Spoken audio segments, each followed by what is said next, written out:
ఇంకొక మీకు ఒక కథ, చిన్న కథ ఒకటి చెప్పాలా. ఒక తొట్టి కథ. తొట్టిలో చేపలు వేస్తారు. తొట్టిలో ఉండే చేపలు తొట్టి బయట ఇంకెంత నీళ్ళు ఉన్నాయో, ఇంకెంత మేత ఉందని చెప్పి ఎగిరి బయట దూకేస్తాయి.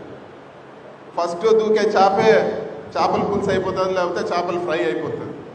మనం కూడా ఈ టర్మ్లో సరే అందరితో బాగుందాము, అందరూ రాండి అని చెప్పి మనం ఒకవేళ తెలుగుదేశం వేసినా కూడా మీరు రాండి, మీ పనులు చేస్తామని చెప్పి అందరితో కూడా బాగుండాలా, కక్ష సాధింపు ఉండకూడదని చెప్పి ఈరోజు అందరినీ కూడా మనం పార్టీలోకి తీసుకొని చేరడం జరిగింది.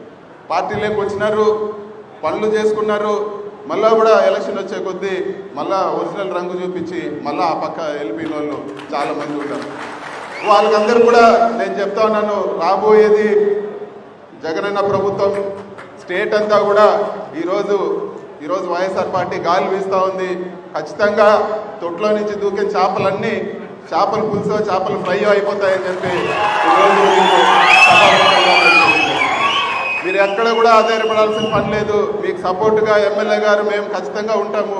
మనం చేయాల్సిందల్లా మన బూత్లో మెజార్టీ వచ్చే విధంగా, మన ఊర్లో మెజార్టీ వచ్చే విధంగా మీరందరూ కూడా పనిచేయాలని చెప్పి కూడా నేను కోరుకుంటా ఉన్నాను. అంతేకాదు